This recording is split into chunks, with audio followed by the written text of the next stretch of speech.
প্রজন্মকে একটা দারুণ সুশিক্ষা দেওয়ার জন্য এই একটি মাত্র ভিডিওই যথেষ্ট।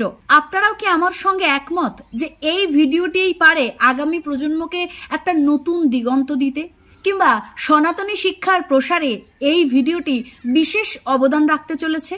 ভিডিওতে দেখা যাচ্ছে একজন প্রসূতি মা তার সন্তানকে প্রসব করছেন সিজারিয়ান অপারেশনের মাধ্যমে, এবং সেই অপারেশন চলাকালীন তিনি গান গাইছেন ভগবানের।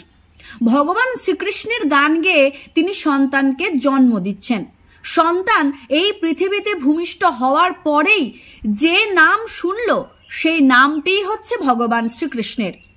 আশা করি এই মা যখন সন্তানকে গর্ভে ধারণ করেছিলেন তখনও একইভাবে এই ভগবানের নাম গানই শুনিয়েছেন, কারণ ডেলিভারি রুমের মতন ওই রকম একটা বিপজ্জনক জায়গাতে যখন একটা মানুষ ভগবানের নাম করছে, তাহলে আশা করি তার পুরো প্রেগন্যান্সি পিরিয়ডটাই কেটেছে এই ভগবানের নাম দিয়েই।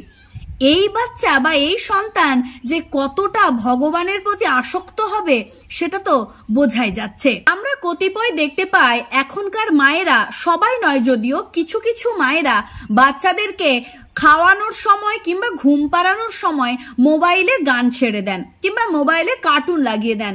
সন্তান সেটা দেখতে দেখতে অভ্যস্ত হয়ে যায় এবং পরবর্তীকালে মোবাইল অ্যাডিক্টেড হয়ে যায়। কিন্তু আমার পরামর্শ যদি মানেন তাহলে আমি বলবো, সারাদিনে সন্তানকে যদি বাধ্যভাবেই হয় একবার মোবাইল দিন, আর বাকি সময়টুকু নিজে এন্টারটেন করুন, যেভাবে আমি আমার সন্তানদেরকে এন্টারটেন করি। হ্যাঁ, তারা যখন শিশু তাদের হাতে মোবাইল দিতে হয়, কিন্তু তবুও যতটা সম্ভব মোবাইল থেকে দূরে রাখার চেষ্টা করি। তাদেরকে সনাতনীয় শিক্ষার প্রসার বা সনাতনীয় গান বাজনা বা ভগবান শ্রীকৃষ্ণের নাম নিয়েই সারাদিন আমি থাকতে বলি। মা যেভাবে তার সন্তানকে পরিচর্যা করবেন, একজন সন্তান ঠিক সেইভাবেই গড়ে উঠবে। এই যে মাকে আমরা অপারেশন থিয়েটারে ভগবানের নাম গান করতে শুনলাম, এই ঘটনা বা এই ভিডিও দেখার পর আগামী প্রজন্মের যে মায়েরা সন্তান জন্ম দিতে যাচ্ছেন তাদেরকে আমি বলবো এইভাবেই নিজেদেরকে গড়ে তুলুন, যাতে জীবনের একটা গুরুত্বপূর্ণ মুহূর্তে আপনারা ভগবানের নাম ছাড়া আর কিছু মুখেই না আসে। ডেলিভারির সিজারিয়ান রুম, এটা মেয়েদের জন্য সত্যি অনেক বিপজ্জনক। কত মাকে দেখেছি যারা সেখানে গিয়ে আর হয়তো ফিরে আসেননি। এমন এমন ঘটনা তাদের সঙ্গে ঘটে গেছে, তারা হয়তো পৃথিবীর মায়া ত্যাগ করে নিজের শেষ নিঃশ্বাস ধার দিয়ে গেছেন তাদের সন্তানকে। সেই সদ্যজাত সন্তান মায়ের শেষ নিঃশ্বাস থেকেই প্রথম নিঃশ্বাস শুরু করেছে, এবং তাদের মা ছাড়াই তাদের সন্তানেরা এই পৃথিবীতে বড় হয়ে উঠেছে।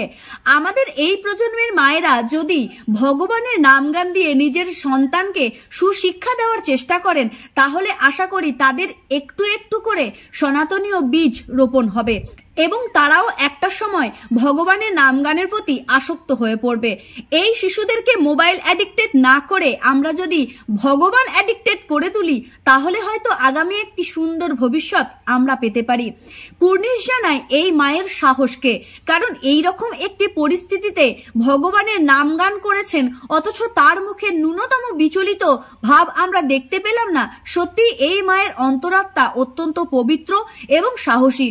তার এই সাহসিকতাকে কুর্নিশ জানিয়ে সারা সোশ্যাল মিডিয়া তাকে নিয়ে হই হই রই রই করছেন।